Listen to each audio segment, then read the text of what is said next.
আবারও একটি water colour tutorial ভিডিওতে আপনাদের স্বাগত। এই ভিডিওটিতে দেখুন কি করে ওয়াটার কালারকে কন্ট্রোল করতে হয়। এখানে আমি স্টেপ বাই স্টেপ দেখাচ্ছি পদ্ধতিটা, তাই স্কিপ না করে ভিডিওটি দেখো। আমি ড্রয়িংটা আগেই করে নিয়েছি রেফারেন্স অনুযায়ী। এখন রং করা তোমাদের দেখাবো।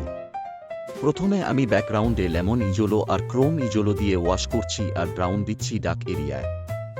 দেখো আমি এখানে ওয়েট অন ওয়েট এ কালার চাপাচ্ছি। এইভাবে করতে গেলে তোমাদের রঙের ঘনত্ব বেশি দিতে হবে, যাতে রংটা না ধুয়ে বেরিয়ে যায়।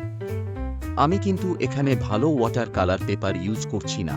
এই পাতাটা 140 GSM এর, তার মানে তোমরা একটু মোটা এই 140 বা 150 GSM এর পেপারেও ওয়াটার কালার করতে পারো। আমি এখানে অনেক লেয়ার করে করে কাজটা করব। আর প্রত্যেক লেয়ার শুকিয়ে যাওয়ার পর যখন পরের লেয়ার দেব, তখন পেজটাকে ভালো করে ভিজিয়ে নিতে হবে, না হলে নতুন লেয়ারের রঙগুলো ভালো করে বসবে না। আমি প্রত্যেকটা ফলগুলোতে প্রথমে যা বেস কালার আছে সেই কালার দিয়ে ওয়াশ করে নিচ্ছি আর হাইলাইটার ছেড়ে রাখছি। এই ধরনের কাজ করলে ড্রয়িংয়েরও উন্নতি হয় আর কালার সম্পর্কে ধারণা বাড়ে, আবার আলো ছায়া বুঝতেও সুবিধা হবে। যারা প্রথম ছবি আঁকা শুরু করছো, তারা এই ধরনের কাজ করলে ছবি আঁকার হাতটাও ভালো হবে আর কালার করার ধারণাও পরিষ্কার হবে। এবার দেখো এক এক করে লাইট গ্রিনের সাথে স্যাপ গ্রিন দিয়ে আপেলগুলো করছি। লেবুটায় ক্রোম ইজোলো আর ইয়েলো অকার দিয়ে ছায়াগুলোর করছি আর অল্প অরেঞ্জ মেশাচ্ছি নিচের দিকে করার সময়।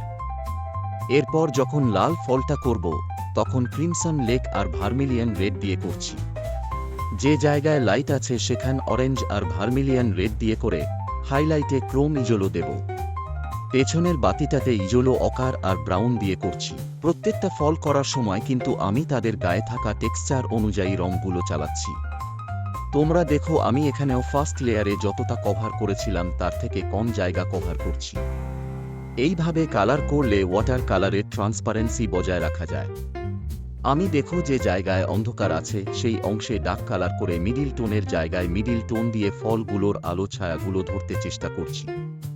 যে জায়গায় লাইট আছে তার আশেপাশে লেমন ইজোলো আর ক্রোম ইজোলো দিয়ে আলোকে আনছি আর হাইলাইটের বেস কালারটাই ছেড়ে রাখছি। এবারে দেখো পিছনে থাকা বাতিটাতে মিডিল টোন ইজোলো অকার আর ডার্ক কালারে ব্রাউন আর পার্পেল মিশিয়ে দিচ্ছি। এবার এক এক করে কাস্ট শ্যাডোগুলো করছি আর লক্ষ্য করো কি করে কালার ভেরিয়েশন করছি। প্রত্যেক কটা কাস্ট শ্যাডোই একইভাবে করব। এখন দেখো ছবির সাবজেক্টগুলো বোঝা গেলেও ব্যাকগ্রাউন্ডটা ফ্ল্যাট লাগছে, তাই ব্যাকগ্রাউন্ডে ডার্ক কালার দেব ফোকাসগুলো বোঝার জন্য। ব্যাকগ্রাউন্ডে দেখো প্রথমে উপরের দিকে জল দিয়ে অল্প করে ভিজিয়ে ইজোলো অকার আর ব্রাউন মিশিয়ে ফার্স্টে চালাবো আর নিচে ব্রাউন, পার্পেল, আল্ট্রামেরিন ব্লু মিশিয়ে একটা ডার্ক সেট তৈরি করে চালাবো। কিন্তু সেকেন্ড লেয়ারের থেকে কম জায়গায় এই টোনটা চালাবো আর এই সেটটা এমন করে দেব যাতে আমার সামনে থাকা ফলগুলো স্পষ্ট হয়ে যায়। ব্রাউন আর পার্পেল মিশিয়ে একটা ডার্ক টোন করছি। ছবিতে অনেক জায়গায় দেখলে মনে হবে কালো ব্যবহার করেছি, কিন্তু কালো রং আমি ছবিতে কোথাও করি না।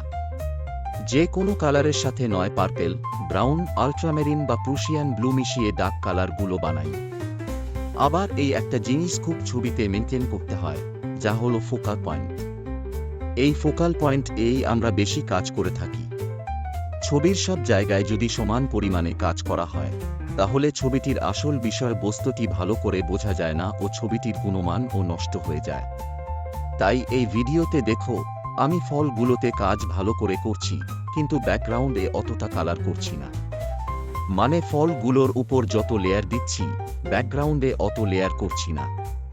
এই ধরনের ভিডিও দেখো যারা ওয়াটার কালারটা ভালো করে শিখতে চাও। ওয়াটার কালার ভালো করে করতে হলে প্রচুর পরিমাণে প্র্যাকটিস করতে হয়। তোমরা ভালো করে প্র্যাকটিস করো, তোমরাও ওয়াটার কালার করতে পারবে। তোমরা ইন্টারনেট থেকেও ছবি ডাউনলোড করে রেফারেন্স হিসেবে করতে পারো।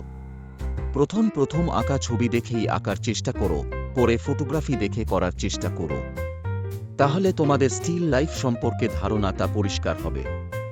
যাদের ইচ্ছা আছে আর্ট কলেজ যাওয়ার, তাদের জন্য এই ধরনের ছবি প্র্যাকটিস করা অত্যন্ত আবশ্যক। আর আমার এই পেজেও এই ধরনের ভিডিও আছে, সেগুলো চেক আউট করতে পারো। আর ভিডিওটা লাস্ট অবধি দেখতে থাকো।